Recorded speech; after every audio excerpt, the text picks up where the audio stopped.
नमस्कार, हरियाणा की टॉप 5 खबरों में आप सभी का स्वागत है। आज की सबसे बड़ी खबर आ रही है, हरियाणा सरकार अब प्रदेश में इंडस्ट्रियल स्टील पावर हाउस बनाने के लिए कमर कस चुकी है। इसके लिए पुरानी पॉलिसी को किनारे रखकर नई धमाकेदार पॉलिसी लाई जा रही है। इस बार सरकार का पूरा फोकस बड़े उद्योगों और नई टेक्नोलॉजी और रोजगार पर होगा, जिसके लिए करीब 5 लाख करोड़ रुपए का निवेश लाने और 10 लाख युवाओं को नौकरी देने का बड़ा टारगेट रखा गया है। खास बात यह है कि इस नीति में हरियाणा के युवाओं को नौकरी देने वाली कंपनी पर पैसों की बारिश होगी। अब स्थानीय युवाओं को रखने पर कंपनी को सालाना 48,000 की जगह सीधे 1 लाख रुपए मिलेंगे। अगर नौकरी पाने वाली महिला एससी या दिव्यांग है तो ये राशि बढ़ाकर 1,20,000 रुपए कर दी जाएगी। इतना ही नहीं, जो कंपनी रिसर्च सेंटर बनाएगी सरकार उन्हें करोड़ रुपए की सब्सिडी और इनाम भी देगी, ताकि राज्य में सिर्फ फैक्ट्रियां ही ना लगे बल्कि नई खोज भी हो सके। जी हां, बड़ा धमाका होने जा रहा है। 10 लाख युवाओं को नौकरियां मिलने का टारगेट रखा गया है।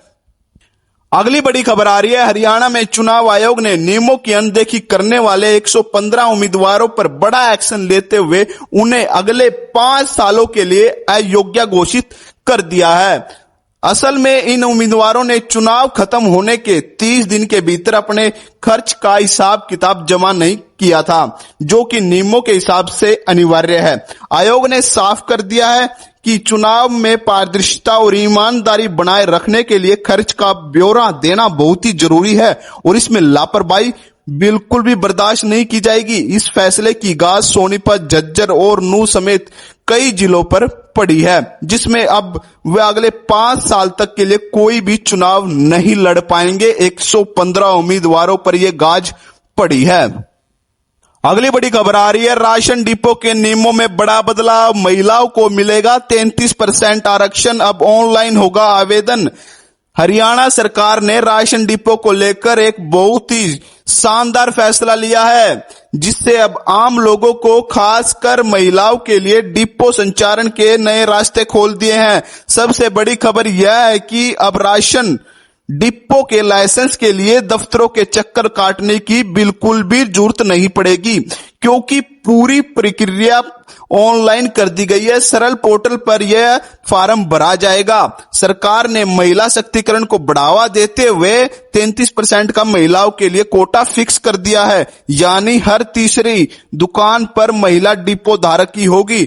इसमें एसिड अटैक, विधवा और तलाकशुदा महिला और सहायता स्वयं ग्रुप को प्राथमिकता दी गई है। अगर किसी इलाके में महिला आवेदन नहीं करती है तो वहां पुरुषों को मौका देने से पहले महिलाओं को 2 बार और अवसर दिया जाएगा। इसके अलावा नियमों को थोड़ा और लचीला बनाते हुए यह प्रावधान भी किया गया है कि अगर किसी डिपो धारक का आचरण अच्छा रहता है तो उसको 60 वर्ष के बाद उसका कार्यकाल 5 साल के लिए बढ़ाया जा सकता है। साथ ही परिवार की सुरक्षा का ध्यान रखते हुए नियम भी जोड़ा गया है। यदि किसी डिपो धारक की मृत्यु हो जाती है तो सहानुभूति के आधार पर उनके परिवार के एक सदस्य को लाइसेंस ट्रांसफर किया जा सकेगा।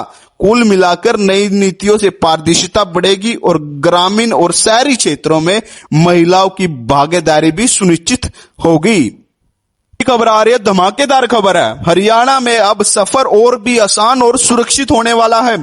हरियाणा सरकार ने रोडवेज के बेड़े को नया लुक देने के लिए 50 नई इलेक्ट्रॉनिक बसें और 1000 नई बसें खरीदने का फैसला ले लिया है, जो खास तौर पर चंडीगढ़ से दिल्ली एयरपोर्ट और कटरा, हरिद्वार जैसे तीर्थ स्थलों के लिए चलेंगी।